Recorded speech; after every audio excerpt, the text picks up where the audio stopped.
The signal. It's about seeing long term, seeing a vision, understanding that nothing really worthwhile happens overnight, and just sticking to your script long enough to make something real happen. Laying a brick every day instead of trying to build a brick wall. Just lay a brick every day. Eventually you look up, you're going to have a brick wall. I just wanted to start with the great Nipsey Hussle, the great. He's still talking. Thanks, Nip. One time for the birthday guy. Shout out to Nipsey Hussle. Rest in peace. We miss you. We love you. And JB, I ain't gonna talk about with that little rainbow head snitch went to Nipsey's mural. Anyway, let's go ahead and start the show. What's the name of the damn podcast, JB? Nigga, it's a pod named Kickback. A pod named Kickback. It's like a Tribe Called Quest. You say the whole thing. Welcome to a pod named Kickback, also known as the Black CNN. And the revolution will be televised. I'm no breaks new, the righteous ratchet. If you throw it, I'll catch it. If you got it, I'll match it. Every Monday, we right back at it. I am the Black Savage.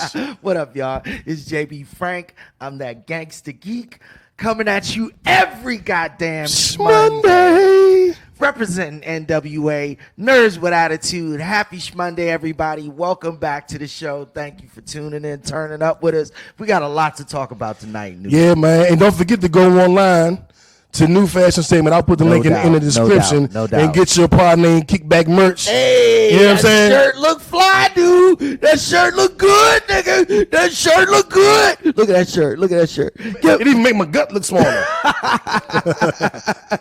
That's what's up. That's what's up. And we got those Nerd with Attitude shirts. And we got the Righteous and Ratchet shirts. Indeed. And now we have them for kids.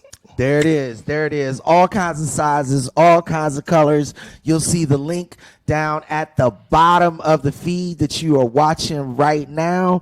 Note that shit down. Check out that website. Check out that merch. Let's get into the show, dude. Let's do it. All right. So we're going to start. We got our Kickback Fact of the Week. Just give me 1 second to hit you guys with the link. Well, while he's doing that, let me get into my personal high and low of the week. Let's get those out of the way first while you looking that up, New, because I'm going to get a little long-winded. First of all, my low of the week, and we're going to talk about this later. We're going to talk about a couple of these later, but these are things that are starting to hit home for me personally. Number one, the situation in the schools. Number two, the situation with our electoral race. So those were my lows of the week, and you will understand why later. But Kickbackers, I'm in a really, really good mood today because my personal high of the week is I had one of the greatest weekends ever. Now, here's the fun part, Kickbackers. I'm going to keep it honest with you. Ever. Oh, shit. Yeah, it was a geeked out weekend. It was a weekend for a nerd with attitude, for real.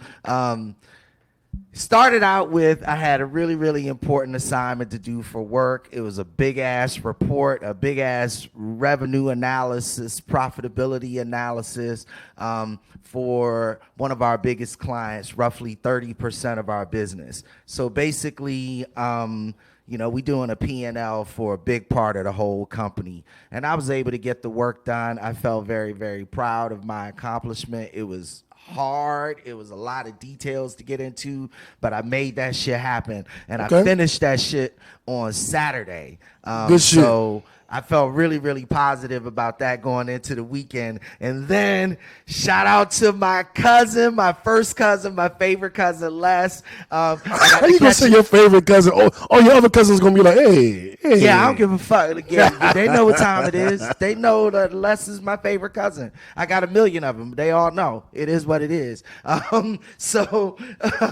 Anyway, got to spend a little FaceTime time with them. Her husband, my homeboy, my man Francisco, my other cousin, my cousin from another uncle, you know what I'm saying? That's my nigga. Anyway, their little girl Penny comes up on the screen and they're like, say hi to your cousin man, say hi to your cousin man. But I'm not wearing my glasses.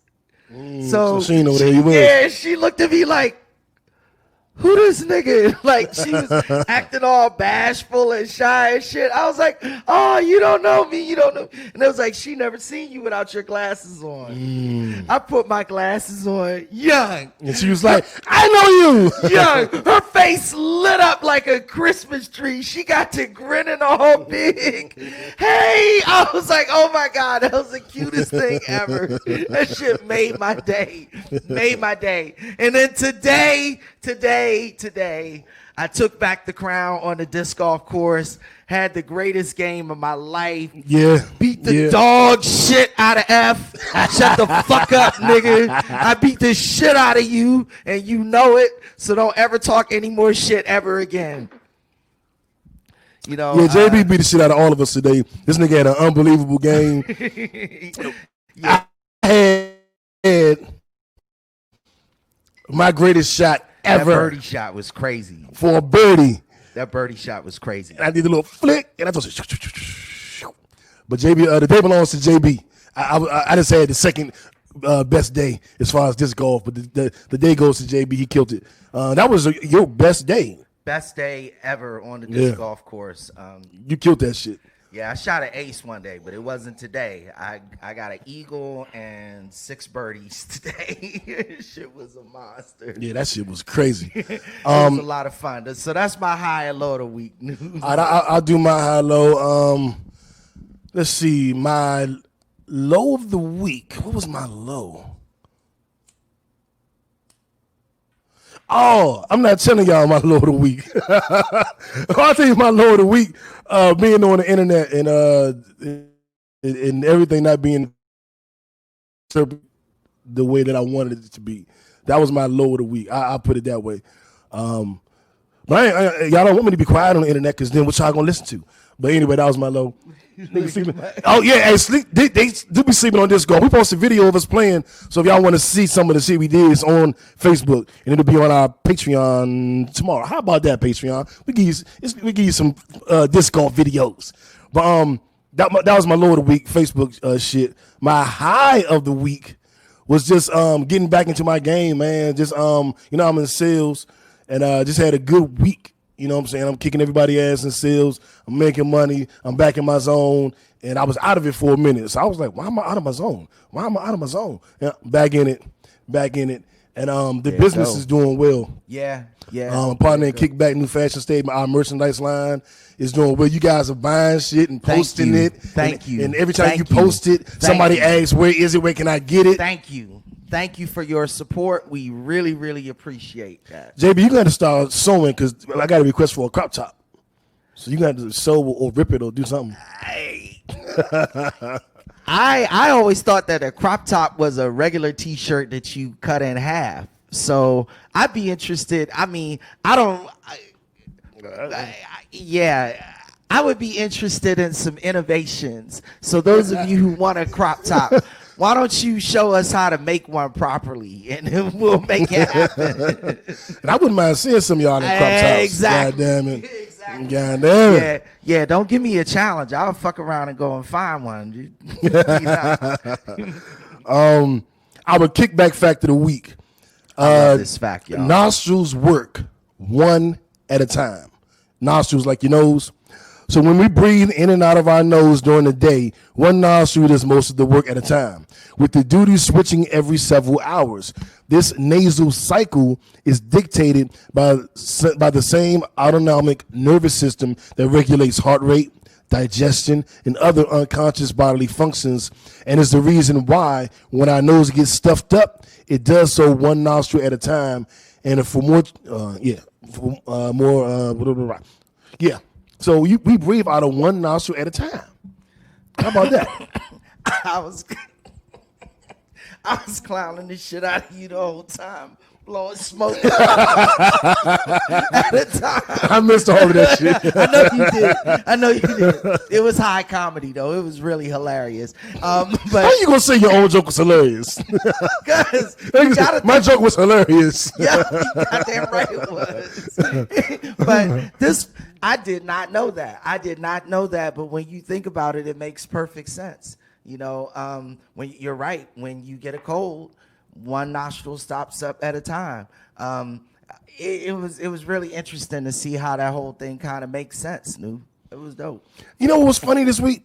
That I'm gonna bring up from Facebook. There was it's a post that's like, tell me what you think I'm the best at or I'm good at, and like a bunch of women came on a post, and I was like, I started seeing a bunch of women comments. I'm like, oh Lord, they gonna really tell them what I'm good at.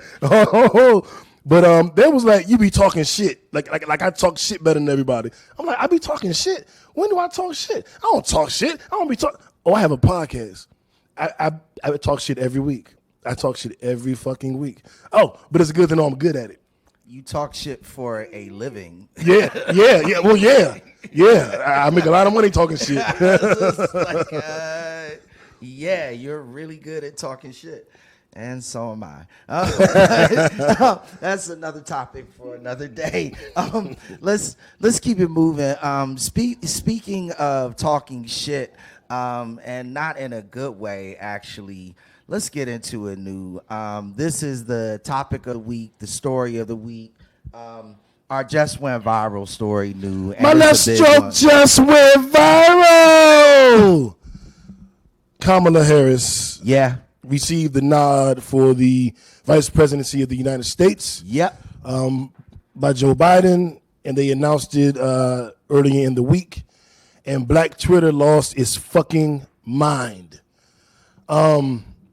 I'm gonna do this differently. First, congratulations to Kamala Harris. Thank you. First, congratulations. First Black woman, first Asian Pacific, I believe, woman.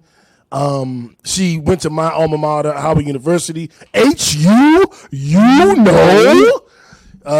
She's an AK. I'm about to say AKA, but it's AK. She's an AK, which is a black sorority.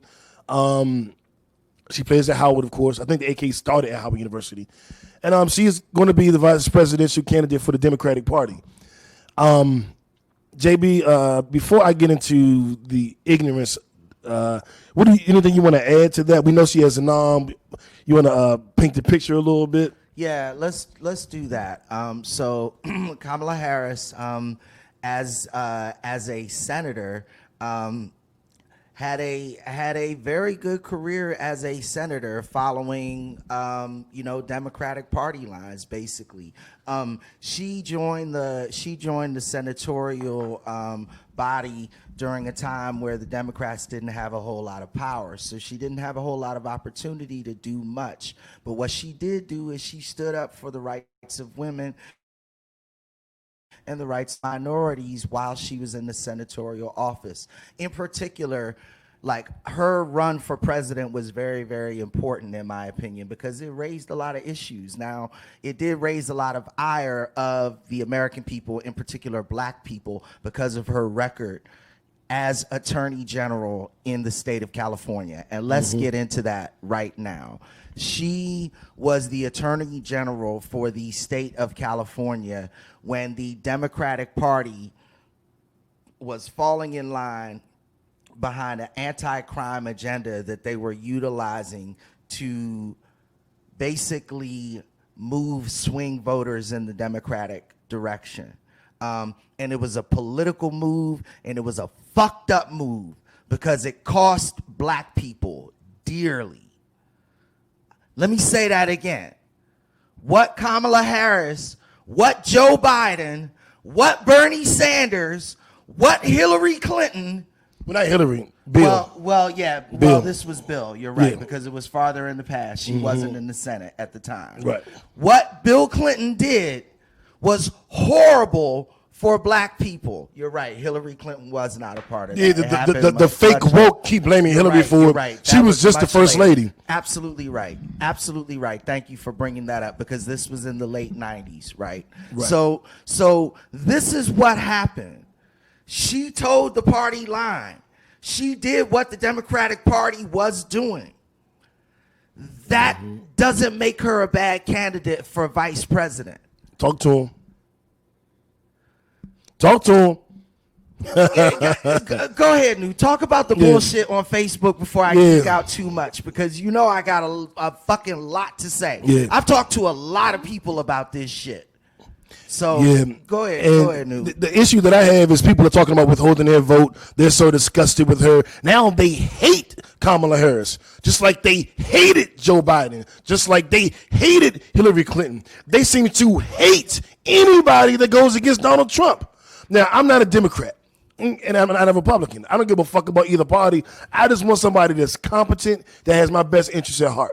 Now, if you're trying to hit me with, well, Joe Biden racist and Kamala did shit to black people, listen, I personally don't give a fuck about that, and I'll explain why. I don't care if you're racist. Lyndon B. Johnson, who practically is, and Abraham Lincoln were both racist. Yes. Openly racist. Yes. But they both did what was best for the country, which was advancing the situation. I don't know what a better word to use of black people. Yeah, so they did, further enfranchising black people. Yeah, I like, there you go, enfranchising. Because I be wanting to be enfranchised sometimes, AB. I'll be like, I'm not enfranchised. Somebody should enfranchise me. You know what I'm saying? But that's what they did with Lincoln, the Emancipation Proclamation, freeing the African people from slavery, not the slaves. We were never fucking slaves. We were in slavery. And also going back to Lyndon B. Johnson with the Civil Rights Act. So the things that they did worked. So I don't care if you're racist, if you're going to do what's best. So the fact that Biden might be racist or Trump might be racist doesn't really bother me. My issue with Trump isn't Trump hates black people. I don't give a fuck if he hates black people. Are you going to be a Lyndon B. Johnson? Are you going to be an Abraham Lincoln? Are you going to do what needs to be done? And are you competent? That's what I look for. Competence. Not I love black people and I'm going to do whatever I can. Fuck you. Are you competent? Can you run this country effectively? Can you help us flatten the curve of COVID? Because Trump couldn't. And we're going to get into a couple of his fuck ups as to why he couldn't. But these fake woke niggas is just like, all they do is the minute Kamala Harris was announced, everybody started posting every bad thing she ever did according to them. They started, one dude came on my post and was like, here's 10 different things that she did. And I'm like, dog, you don't get the fuck off my post with this dumb shit. Well, she is not the best candidate ever. She is not Barack Obama. She is not, who else you may think was a great candidate? I don't fucking know. Bernie Sanders. Okay, she's not Bernie, but she's better than Trump. And Biden is better than Trump. And withholding your vote without having a game plan is the same stupid shit y'all did last election, which is why Trump won. And I told y'all, if Trump wins, it's going to cost us. Black people specifically, but America in general, and possibly the world. I say he's stupid, and he's going to do some stupid shit. And the way he handled COVID-19 was very ignorant, very uninformed, and very detrimental. And that's why we had over 100,000 lives lost. American lives lost due to his incompetence.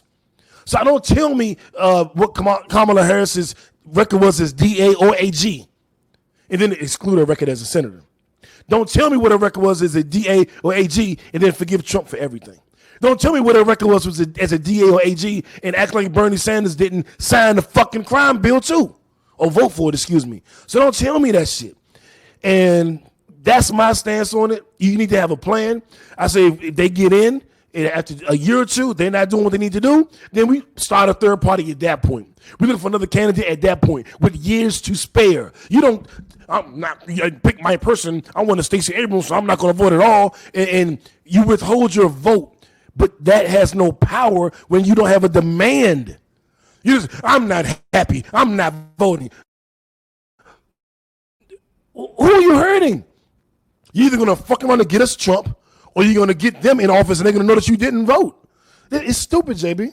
Yeah, it's stupid for a variety of reasons. And now I'm going to geek out for y'all. And I'm going to do so with 3 basic points. Number 1 will be history.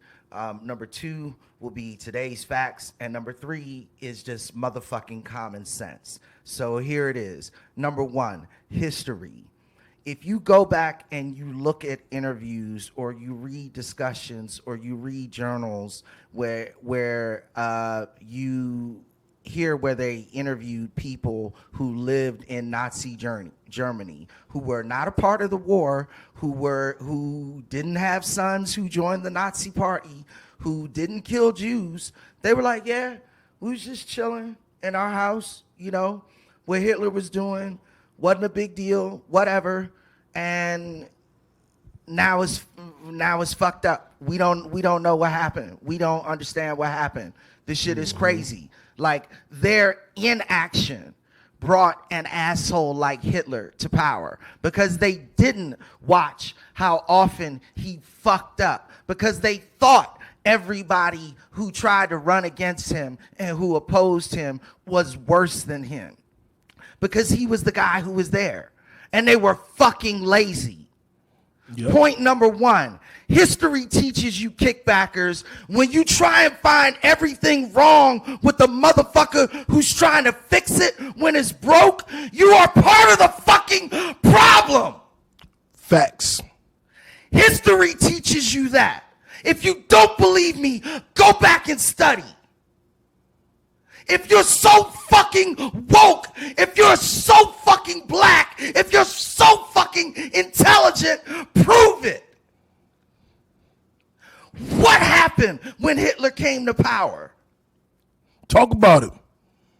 Number one, that's history. Number two, there is what is happening right now today. What is happening right now today is that our economy is in the worst shape that it has ever been. The only time it was worse, and it's only worse per capita during that time, meaning per person, because people were just broker back then, but they were more self-sufficient back then. But the only time it was worse was during the Great Depression. That is the only time it was worse.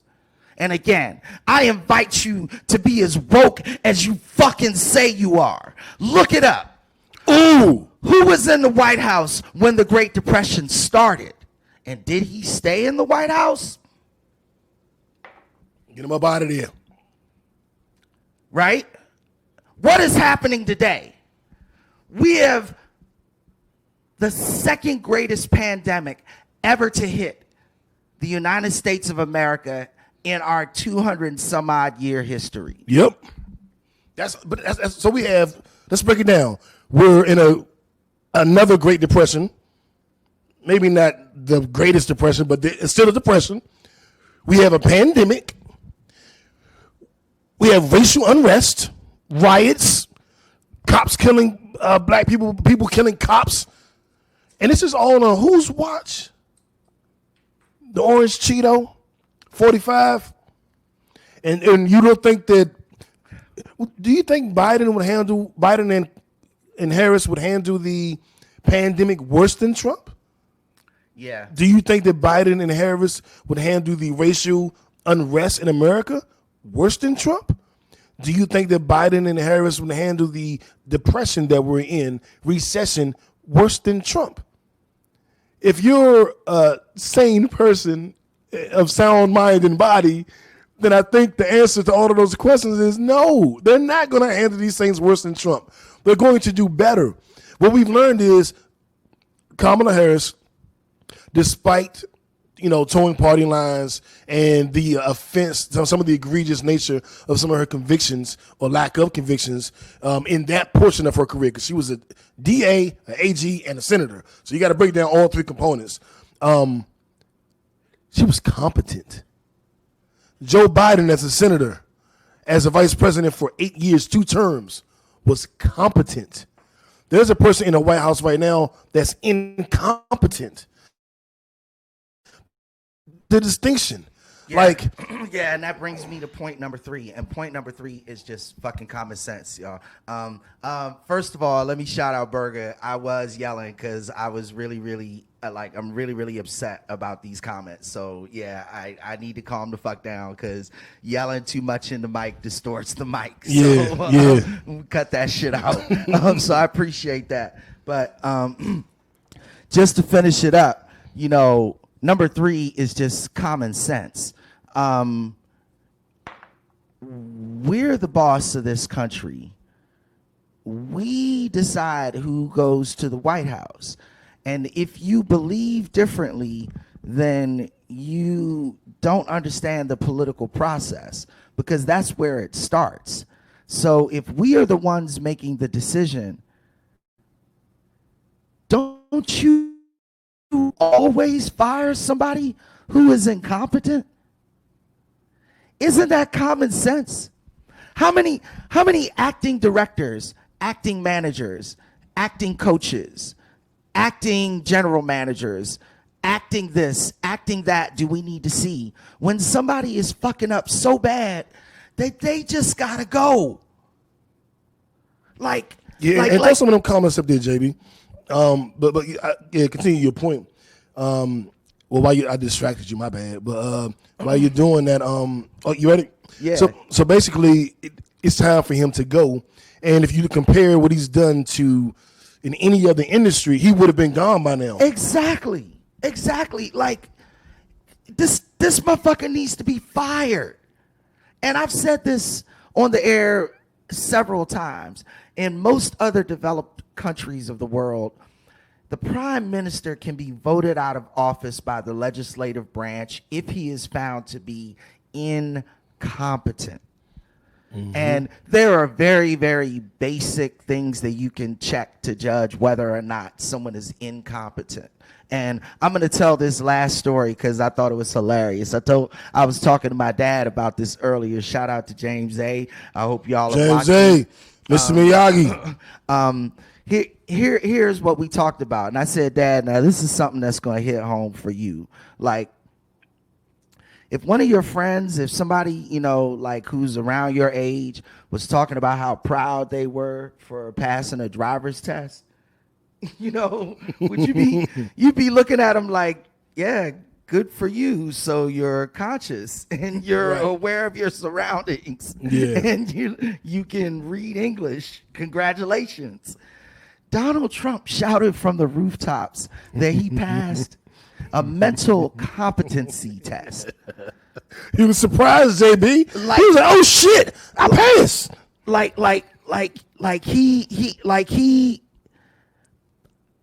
He had just got 1,600 on the SAT. This shows you his relative level of incompetence. Like, this individual doesn't even realize that it's not really popping in the streets to be shouting from the rooftop, "Oh, I passed my driving test." He don't realize shit. He's a fucking doof. He's a doof of a president. And Berger said that the Electoral College needs to go along with Agent Orange. I agree. I don't disagree with that. I do want to address some of these nimrods, dimwits, mouth breathers, who are like, the Electoral College chooses the president, so I don't need to vote. It doesn't even matter. The Electoral College is based on the percentage of people who vote within a particular state. So if your particular state has a certain percentage of votes, then that party gets the Electoral College. There isn't a college of people sitting around voting, fucking idiots. It's not a group of people in a room and they're the Electoral College. If Atlanta has 10 Electoral College votes, then they look at they do it along party lines. If it becomes Republican, then they get the 10 votes. That's how the Electoral College works. So we still need people to actually vote. There have only been 5 instances in the history of 45 presidents where the Electoral College beat out the popular vote. Now, it's happened twice in the last 20 years with Trump and Hillary and Gore and Bush. Yeah. Gore and Bush. So it's happened, twice in our lifetime. But it's only happened 5 times in the history of the country. Well, and so I'm glad you pointed out those 2 times in the last 20 years, because here's what happened in both of those times. Y'all didn't vote. The reason why the Electoral College was able to outvote the popular vote was because y'all didn't vote. It wasn't enough. Y'all let it be close. You forget. We're not in the position of power. We're not in the advantageous position. We don't get the little false foul calls like the white people do. And if you think that we deserve that, you're tripping. We need to win with an overwhelming popular vote in order to win the election. Did you forget about what happened in 2004 and 2008? Did you forget what happened with the overwhelming groundswell that happened? Like, again, common sense, kickbacker. Like, if you call yourself woke, then wake the fuck up. Boop. And also, don't forget there's a thing called voter suppression. And now they're talking about the mail-in ballots because of COVID. They may not get back in time to count. The post office is saying this. They're like, yo, everybody doing mail-in ballots, you do your shit early as fuck because it might not go through. So we have voter suppression. We have an apathetic country, well, up until 2020, with race relations and all that, and the systemic oppression, systemic racism. And we had the fake woke, who I call the fake woke, I'm not going to vote. I'm not going to. Remember that Meineke commercial? I'm not going to pay a lot for this muffler. Like, we got them. So so we have voter suppression, including not letting ex-cons and ex-felons vote unless they go through this ridiculous process. We have apathetic, quote unquote, they just don't give a fuck. And then we have the fake woke who are holding their votes. And that's how we can win the popular vote by this much, but still lose in electoral college. Let me give a shout out to Mike. Mike raised a very good comment and a very good question. Mike, I do not know about the Pizzagate and the Drain the Swamp conspiracies. I haven't done that research. Yeah, I don't either. I know what draining the swamp means. I don't know. Actually, yeah. If you have some information, inbox me that.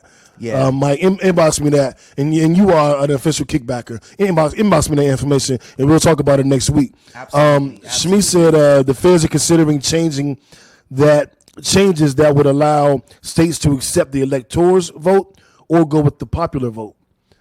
So that would be interesting. Well, and see, that's where local power and state power comes to the fore, right? Like that's again, the state has control over they have some control over the electoral college, and they definitely have control over the voting process. Yeah, and that's why you need proper state representation. About percentages. That I don't know how that would work. That would be interesting.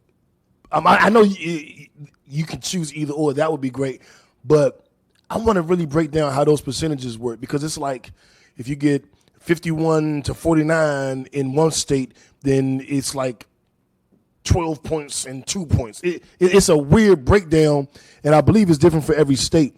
Well, depending on the state's size and its relative population to the country, they have a block of electoral college votes that is representative of their population. So, for example, states like California and Texas carry a huge block of votes. California has 55 votes. Florida has 29. Texas has 38. Yeah, I believe that New York has 29. Yeah, I believe that California and Texas have the largest blocks of votes. They do. Which is why those are key states to win in an election. So, depending on what they decide to do, those votes could swing either way. Here's the fun part, though, kickbackers. The Democratic states aren't the states that decide to go another way based on the popular percentage. The Democratic states that win the popular vote, period. And so what you got to understand, and here's the other point to this, Democrats need to stop, I can't put it no other way, fucking playing fair when they trying to win a trench fight and a war. We need to stop. We're going to go with the popular vote. And we're not going to challenge the election at all, and we're not going to demand a recount because we're just going to concede. Al Gore pissed me off so much. Me too. When he conceded, young, I was like, man, they still counting votes in Florida. It's jab, and Florida's the third highest state for the electoral college. The third highest. Cali's first, New York, Texas second, New York and Florida tied for third. Florida's a very important state. Fuck you, Jeb Bush. I do fuck with GW. Shout out to Michelle Obama. No entanglements. But I just emailed you something. So we can show this to them, so they can kind of get an idea of the electoral college. Because people always go, Well, do you know how the president's determined? It's the electoral college, so our votes don't count. And I'd be like, oh, geez, you don't know our votes make up the electoral college? Jeez, I just be like, Jesus, somebody explain this to these fucking mouth breathers, young. Like, God damn. And I be on Facebook arguing like shit. I'm not gonna argue with y'all no more. I'm telling you, I ain't doing it. You can try to bait me in. Yeah, exactly. I'm not gonna be able to do it. All right, let me get to this. I emailed it to you. Should I? Nah, I got it. Okay, boom. Here it go. There it is. It's on screen right now. It's going to pop up in a second. So here's the breakdown of the Electoral College when it showed. There it go. Well, we're going through the process. Wait a minute. Here we go. Yeah, for those of y'all listening, we're showing a breakdown of the Electoral College. Now what's up? So now kick back because you should be able to see it. And if you can look, I don't know how small it is on your screen, but you can clearly see California has 55 votes. And the way that works is the way the state swings, Democrat, Republican, you get those votes. So your vote does count. Stop saying your vote doesn't count. Now, if you're in, what is this little place? Only got 3 votes. Your shit don't count that much. What's that? Alaska, it don't count as much. Yeah. I'm just teasing because they only get 3 votes. But Cali, Florida, New York, Pennsylvania, kind of counts. Georgia has 16, counts. So everybody in Georgia that rock with me, that rock with the podcast, we're up there. Our votes do count. That's 16 electoral college votes. Yeah, 16. Get your ass out and vote and vote strategically. Like, if you now's the time to vote on your heart, then you're tripping. Like that ended during the primary. That is when you were supposed to do that. You need to think about what's right for you personally and right for the whole country. Boy, say, I'm not watching my big TV. I can't see that shit. That's how we explained it, young. We're going to move along. Let's do that, man. To our what the fuck story of the week. One of them. Yeah, it's a couple. North Carolina man accused of shooting 5-year-old boy in the head. Darius Sessoms, 25, was charged with first-degree murder in the death of Cannon Hennett in Wilson, North Carolina. Now, there are a lot of rumors as to what happened. They were next-door neighbors. Something had transpired. The next-door neighbor, this Darius Sessoms, is mentally ill, rumored to be on drugs, came out of the house and executed the 5-year-old boy. It's horrible. It's deplorable. It's inexcusable. And it's heartbreaking. It's painful. Prayers go up for the family and friends of the young man, the young boy. This is Cannon Hennett. Yeah, this is just an absolute tragedy for him and his family. However, the man is incarcerated now. He is indicted. He's been charged with first-degree murder. Yeah. There's a lot to unpack here, Nu. There's a lot to unpack. Let me get my suitcase. Yeah. One, I've been seeing white Americans online saying justice for Cannon and say his name and all lives matter. So you stupid motherfuckers still don't understand what Black Lives Matter mean, huh? And you've been saying white lives matter. Let me explain it to you one last time. I'm not going to get emotional. I'm not going to yell. Black lives matters because the majority of the country does not think it matters. When a black person is killed, white people or civilians or white people, police officers, aren't arrested and they aren't charged. That's the issue. Yes. Crimes happen. We all understand that murders happen, unfortunately. This country was founded on murder. So murders happen. The issue is when it happens, nothing is done. This man was apprehended the day he committed this heinous act to a child. And it's deplorable and it's heinous, and fuck him for doing it. However, he's in custody. So, and he's been charged with first-degree murder the day it happened. Why does white lives matter in this situation? Why is say his name relevant? Those chants come when no justice has been served. So you would have to, the guy who killed the baby would have to be Cannon. I will say his name. He would have to get away with it. He would have to not be charged. The case would have to be dismissed. No charges would have ever been brought up. And he would be running the streets freely, living his life regularly, and making a living in order for that to be relevant. Well, and here is why this particular case, again, I hate to call you stupid, but you just fucking are for saying that, because here is yet again another case where Black Lives Matter. Because if you look at the facts associated with this case, you understand that there is a modicum of injustice that is relatively apparent with this justice. Because, excuse me, kickbackers, but we're talking about a mentally ill individual who was on drugs, who then committed this horrible crime. How many times have we heard about, quote, mentally ill individuals committing horrible crimes, but oh my God, they need help and they need counseling, and there's some sort of sociological problem. Look at their background and look at how they were raised and how they grew up, and you tend to hear that a whole lot when the face is a little paler on the mugshot, right? So here's another example of why Black Lives Matter, because they're throwing the book at this nigga. And I'm calling him a nigga because that's what they're calling him, by throwing the book at him.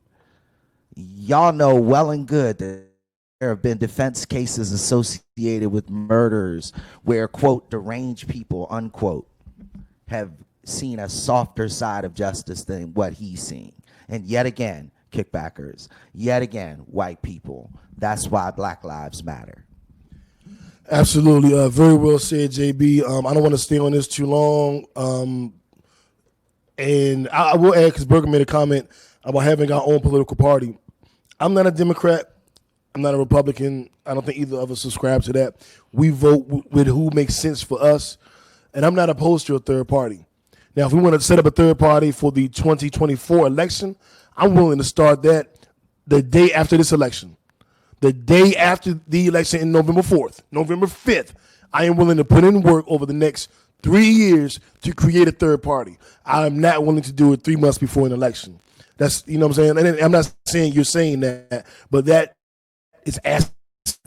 But doing it the day after someone's voted in and having 3 years to build it up before somebody needs to build a campaign makes perfect sense. And that's what I keep telling the folk, the fake woke. They don't have a plan. They don't have an agenda. They just want to pout. But our next what the fuck story of the week is chicken wings test positive for COVID. And this is, I guess, is a light of the story because it's fucking funny. The first time I heard this, chicken wings in China were testing positive for COVID, I was like, they really coming after us. They put it in the chicken, nigga. They trying to get us, nigga. They put it in the chicken. I don't know, young. It's just weird, man. Don't be. It is what it is. Number one, I haven't done the research. I'm gonna be honest with y'all, but I'm willing to bet that they're finding COVID-19 in more than just the chicken right now, because it's everywhere. It's a pandemic. It's an airborne disease. I don't know why you wouldn't expect that. Number two, I cook the hell out of my chicken. You better. Yeah. Now, you know, if chicken can carry salmonella, then why are you surprised that it's carrying COVID-19? Like, that's why you cook the hell out of it. But they were saying animals couldn't carry it.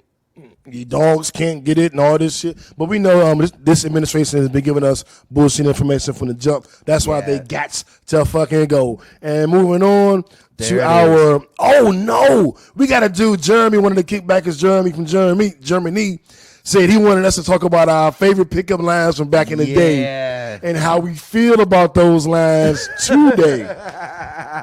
Man, I'm going to throw a couple out there because Burger was with me. We was on Georgia Avenue Day.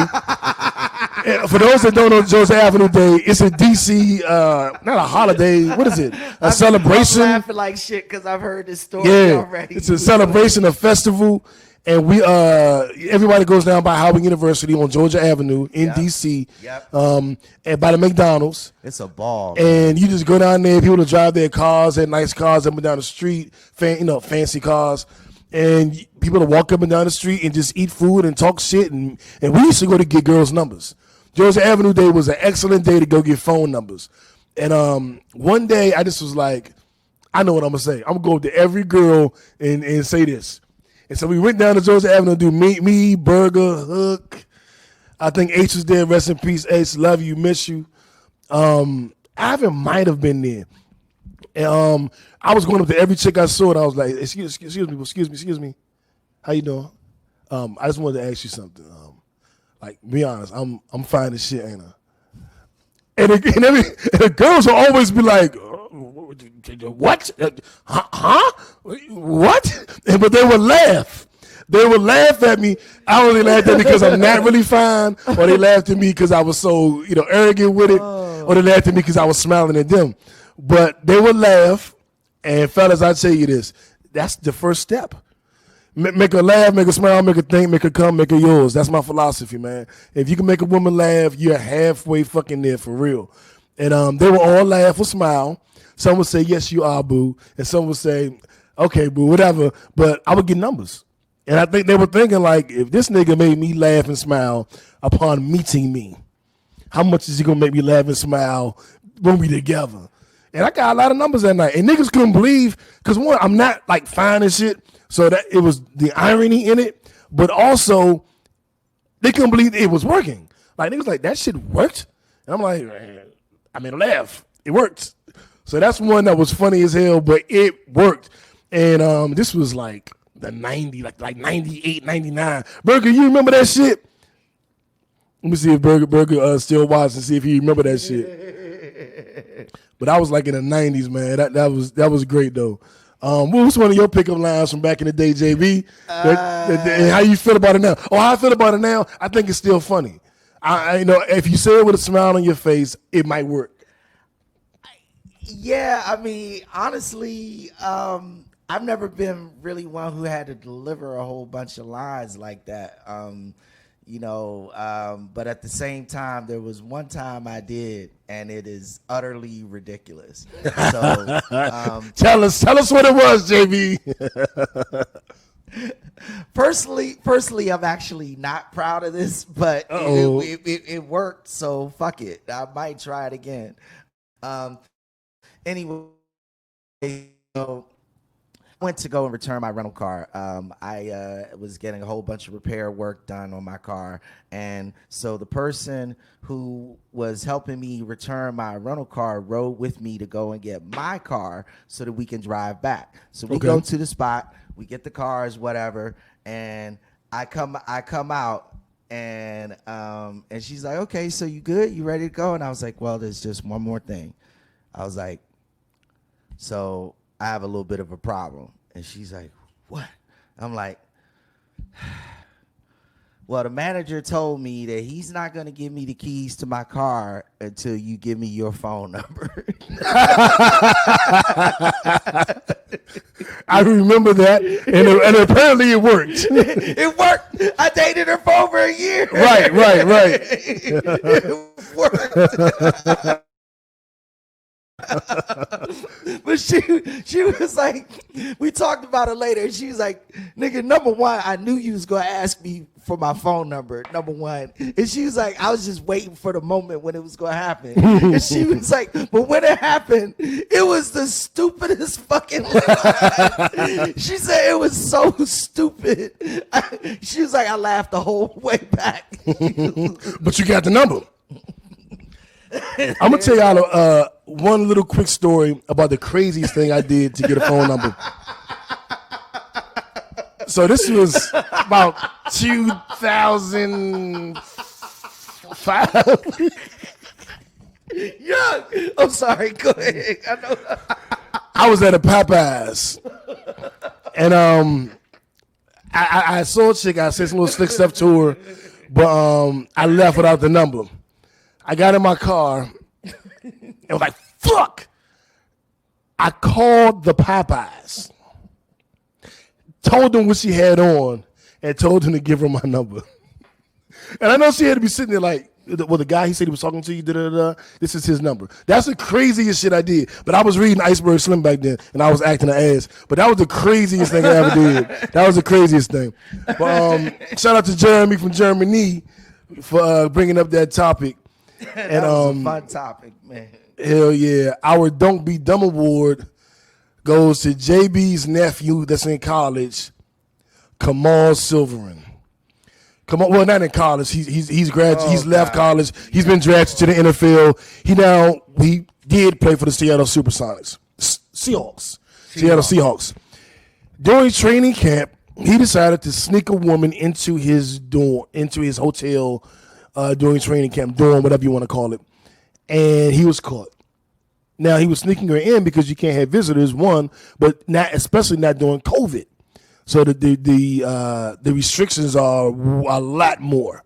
And he knew this, but he was trying to sneak her in, and they cut him from the team. Yeah, not fucking around. They're not fucking around at all. And you know, one of the things that happens in the workplace, I don't know about your workplace, New, but mine is like, you know, if you get up and you go somewhere and you don't have your mask on, that's grounds for termination. Because if somebody gets sick in the office who was talking to you or whatever, then they're fucked up. Then that's a lawsuit for them. Like, it's not a game. Like, they can't take those kind of chances at all. And I'm sure, I'm 1,000,000% sure the NFL made that abundantly clear up top. They don't want to go through what the Major League Baseball is going through now or what the NBA went through prior to the bubble. This idiot, JB, your nephew, dressed her up as a Seattle Seahawks player. He put in all Seahawks gear. They caught him on camera. Like, they watched it on camera. It's like, that's a chick. How the hell do you think you gonna dress up? You put in short pants and shit. like as a football player, as a professional football player, young as a professional football player, you couldn't dress me up in Supersonics gear and had them niggas think I was a football player. So Kamal Silverin, you get the Don't Be Dumb award. Oh my God. You just lost your NFL career. My God. That is just over so dumb. Was some pussy, nigga. Y'all, what happened to MOB? I don't understand. But hopefully he gets back on track some kind of way. Some team gives him a chance next year or something. 2 years from now, he goes to the CFL, matures a little. Because that's terrible to lose your entire career over one mistake. But that was some bonehead shit. And a lot of people aren't taking COVID-19 seriously, and obviously he wasn't. Yeah, I mean, that's the long and short of it. Lessons learned, but again, that's where executive decisions and legislation change people's behavior, because people will keep ignoring the rules until you enforce them. You know, period. Yeah. And you have to take it seriously, and we need people empowered to take it seriously. And that brings us to our second Don't Be Dumb award, and it goes to the 5 states who rushed schools back under pressure from Donald Trump, and now have 2,000 people quarantined and hundreds of outbreaks. And it's like, my God, man. And like, Trump can't legislate that we have to go back to school, but he's been mandating it with his talk. People caving, including the state of Georgia, and now we have 2,000 people in quarantine and hundreds of new cases, hundreds of kids, babies, students. This is fucked up, man. Well, like, it's fucked up. And people don't understand the risk that this really brings in terms of spreading COVID, because those of you who have children, those of you who have had children, know for a fact that children are little itty bitty germ factories.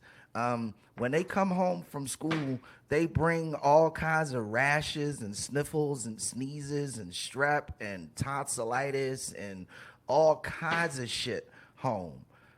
It just is what it is. We knew that before COVID-19. So putting a bunch of kids together in school, what did you think was going to happen?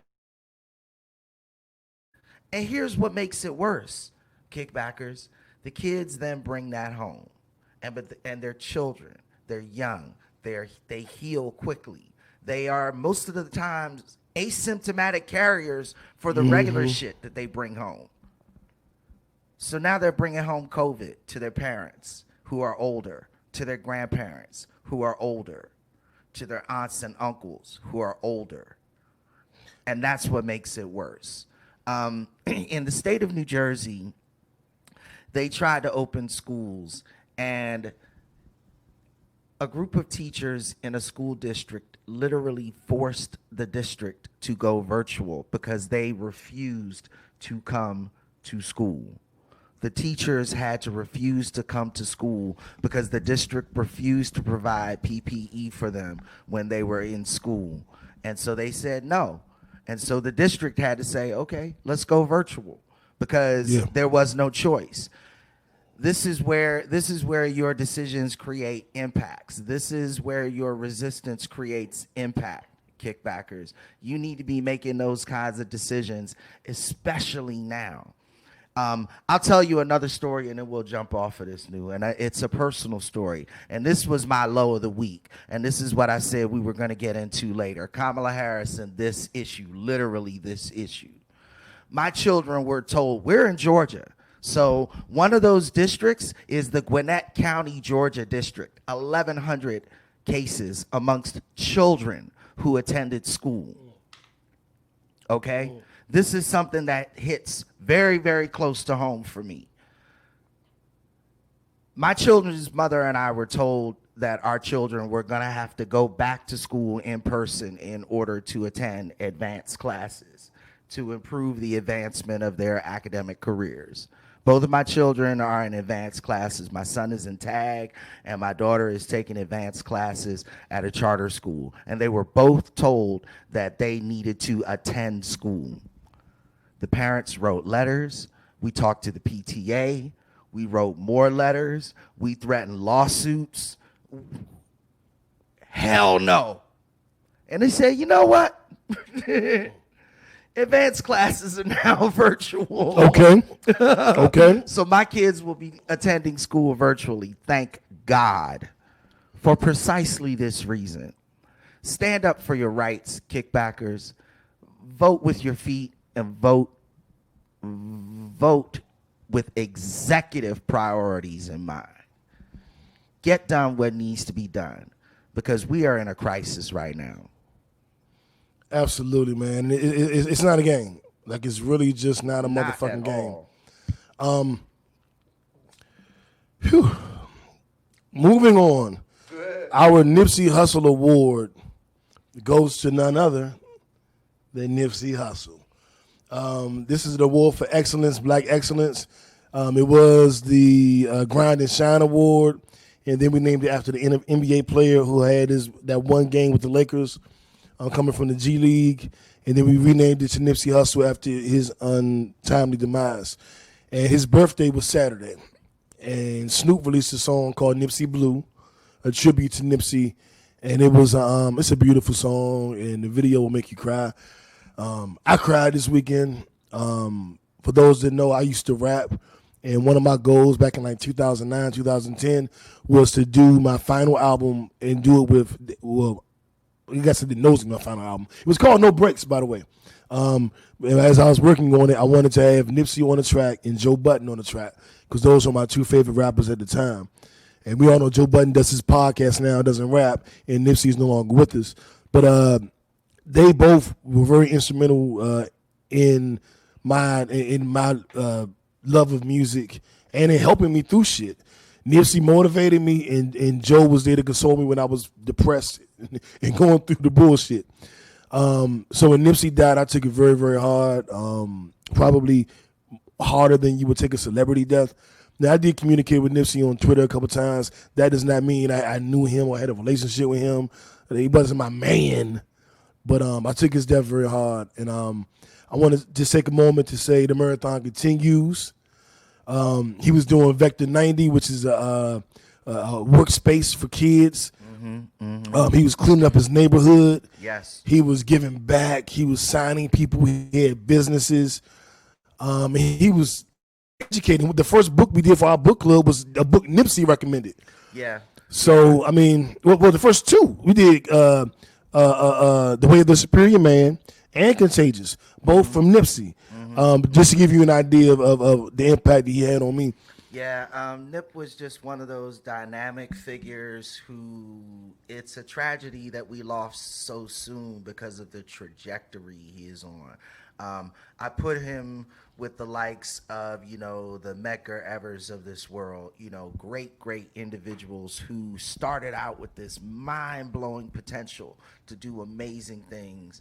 And then we just lost them way too early. And their impact continues because of what they started to do.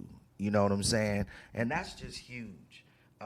It's really, really big for us. And his loss is just something that we'll continue to feel because that pain will always exist because that potential wasn't reached. Dude. Yeah, JB. Rest in peace, Nip.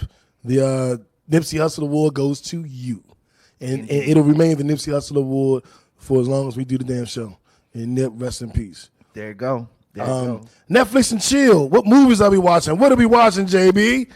What TV shows are you watching? What's on? I've been watching sports. A lot of NBA. NBA is coming and taking over my life. Y'all know I listen to a lot of podcasts too. But I wanted to speak about a show called The Kingdom. Kingdom. And it's an MMA show. It's a show about these guys that are in the MMA and their regular everyday lives and their struggles to move up in the ranks. It's gritty. It's sexual. It's a dark show. It's a drama. But I like it. I haven't been in the mood to finish it yet. It's about 3 seasons on Netflix. Or maybe 4, but it's good, and I will finish it. And it's something that I think everybody can watch because it's just, you know, storylines. See one fighter and his girlfriend, then another fighter and his father and his uncle. It's a deep intertangled. It's like entanglements. It's entanglements. A lot of entanglements, but Kingdom on Netflix is pretty good. You got about 3-4 seasons, so it's something you can really binge and get into over the course of a week or 2 or 3. So I recommend that. Power Project is a new movie. Project Power. Project Power. Sorry. With Jamie? Yeah, Jamie Foxx, and I forgot the white actor's name in it, but he's really famous too.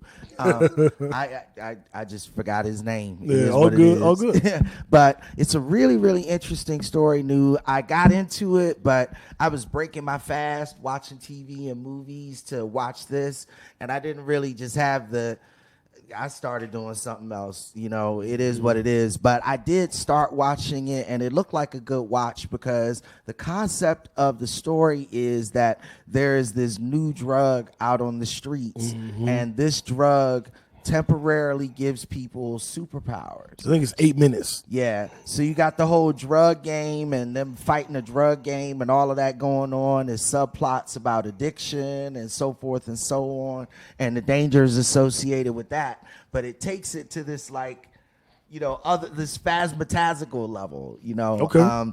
And so it was interesting. I mean, I was looking at it, I was like, it's another drug movie. And I'm gonna keep it a buck with you. Like, drug movies don't do it for me. Like, somebody breaking up a drug ring or stopping this great drug crime where, you know, they beat up a bunch of black people in the streets to find a Mexican cartel. You know, they all follow the same fucking story. You know, that shit doesn't really interest me. This one looks interesting. You know, yeah, this is sci-fi and street. Exactly. Sci-fi street. That should be a new category. I like it. Umbrella Academy. No spoilers. We're not gonna tell you how it ended, but season 2 is out. It's been out about a week now, so people should have been watching. It's good. It might be better than season 1. 5 is still doing its thing.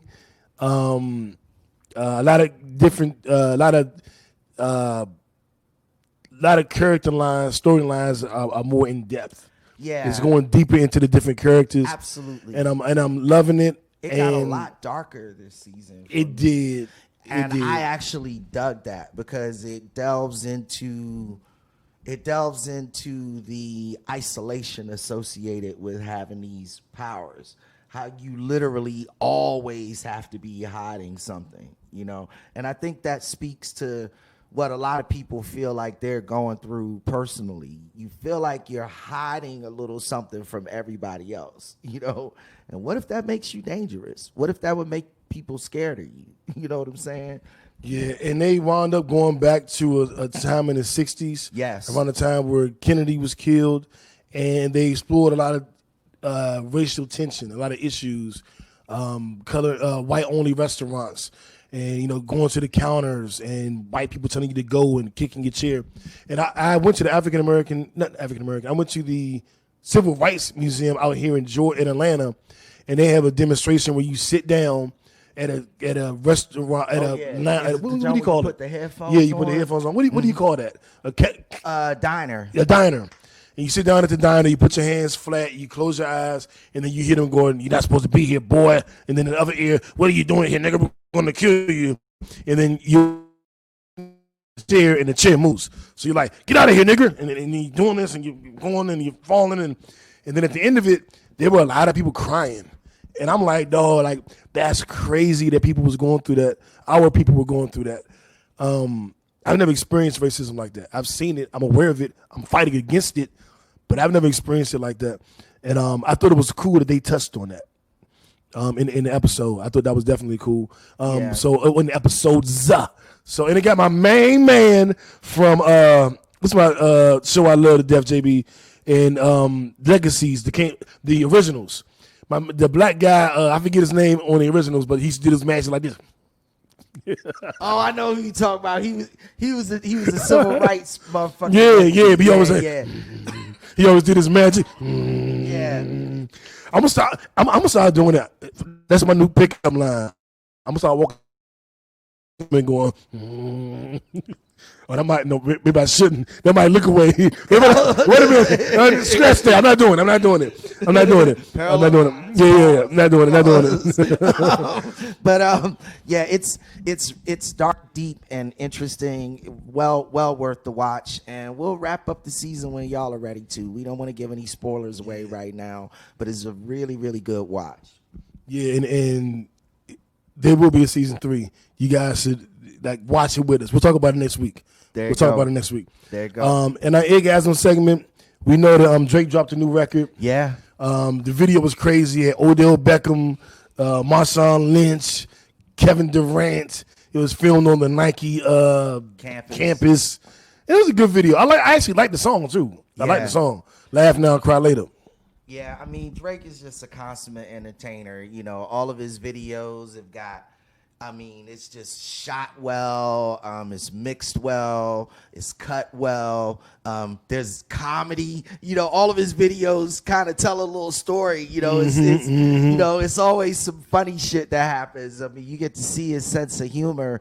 He's just an amazing entertainer, dude. It's just no, you know. Why isn't he doing more movies? I'm waiting to see the Drake movie. You know what I'm saying? He started off as an actor. He was on TV. Right. He's a TV actor that became a rapper that has not done. He did Ron Burgundy. Was the Anchorman Part 2, but that's it. A cameo on that. We new music by Burna Boy. Burna Boy, I'm gonna tell you, it has grown on me. That Afrobeat genre that I've been paying attention to a little, I know I had to pay a lot more attention to it. And last year, I was listening a lot more.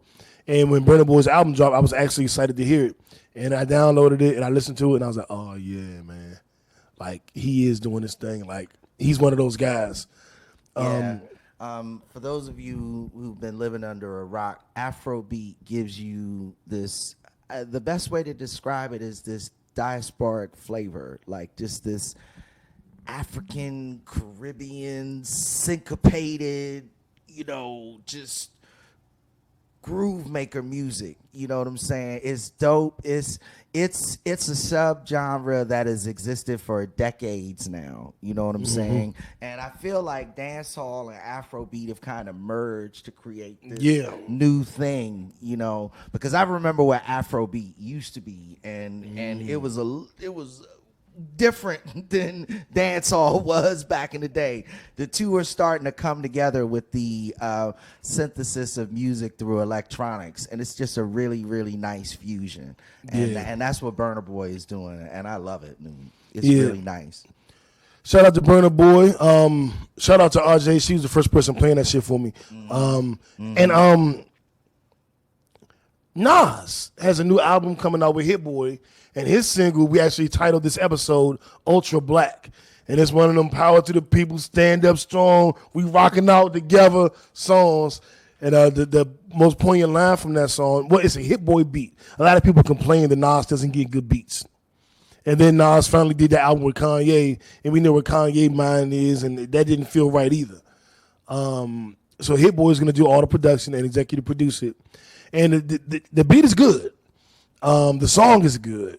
It's called Ultra Black, and it's about being black and doing what we got to do. One line is that we're not going postal no more. You know, postal when you get mad and go and shoot at the post office. We calling that going Ultra Black. And I was like, oh, so this is a call to arms. So everybody, you know, strap up. But the song is beautiful. He says black is beautiful like 30 times in the song. And he says that black is not just about us as a race. No matter what race you are, if you're in the struggle, you black, let's go get it. And I was like, all right.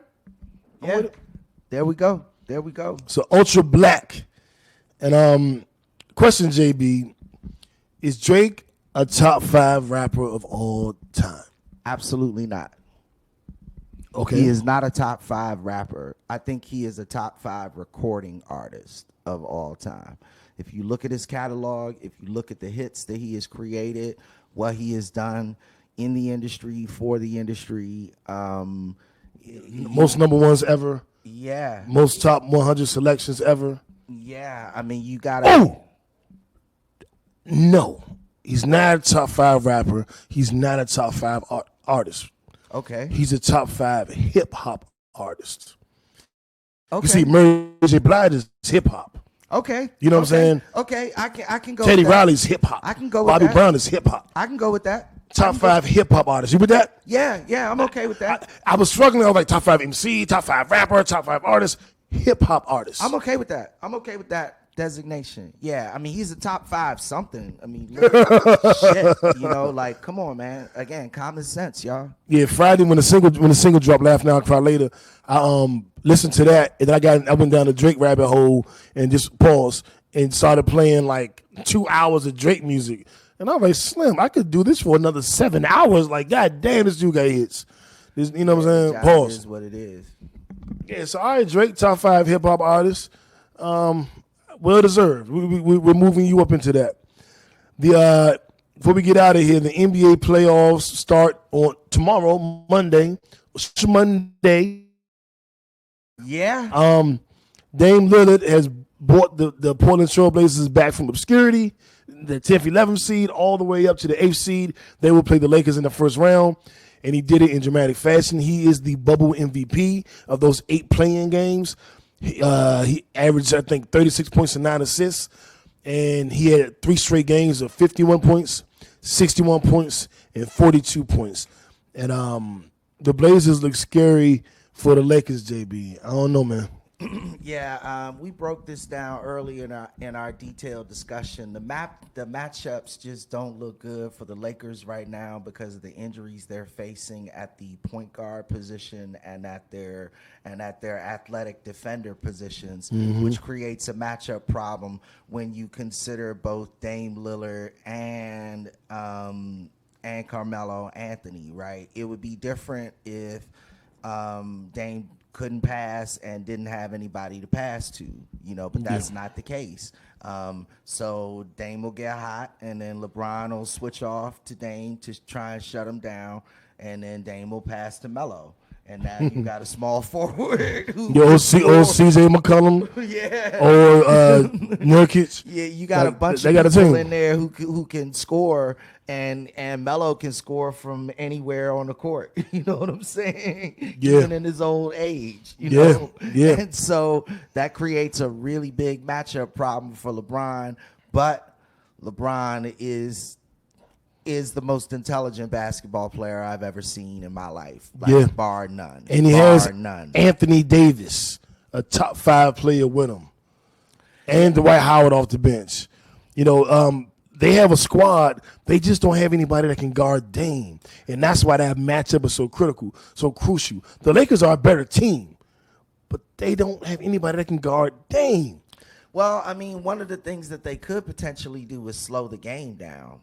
Potentially, if they slow the game down, the defensive matchup, you can potentially mitigate the effect of that. You still have the problem with him scoring consistently, but if you get enough defense on him and slow the game down, then you can have a somewhat lower scoring game. So double teaming him. Yeah, and eke out a victory. If you double team his ass and then, like I said, you know, play a post game offensively to slow the clock down, you can do something.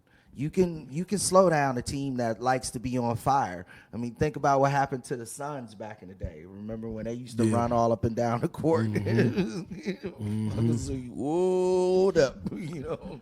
Yeah, I think the Lakers are getting in 5 games. A lot of people saying 6. Some people even saying 7. Some people are predicting upset. I don't think LeBron's having that shit. He led the league in assists this year. He's 17 straight years of at least 1,500 points. Only one other player did that, Kareem. He's going to be an all-NBA selection, and he knows he needs a title in L.A.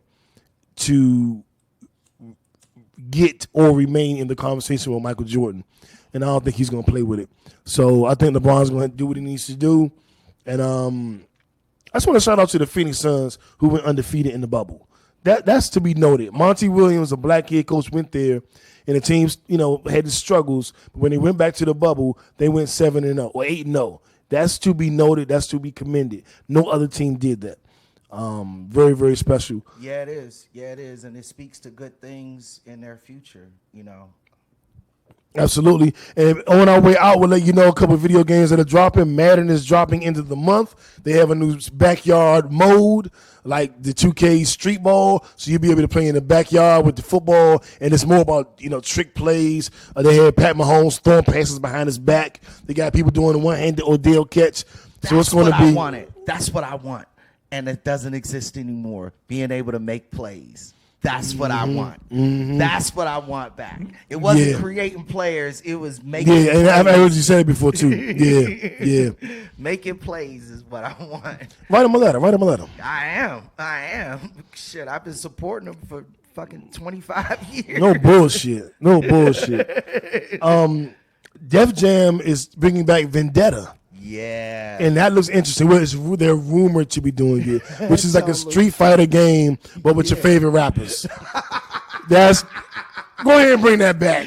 The game gonna be overpowered. The game gonna be like Ryu or somebody fucking everybody. Bring it back. You might have Jay-Z with a briefcase. I don't know. Lil Wayne gonna have his cup of scissor.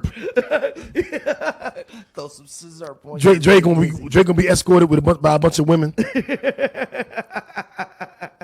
Gucci gonna run you over with his roll. Yeah. Gucci gonna shoot you. That's all. He's gonna have a gun. This shit gonna be crazy, yeah.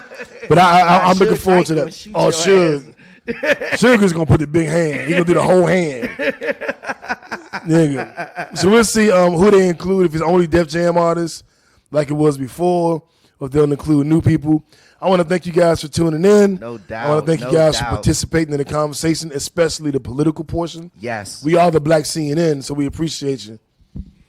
Good night. God bless y'all, man. We'll see y'all Monday morning. Indeed. We love you very, very much, man. Stay safe.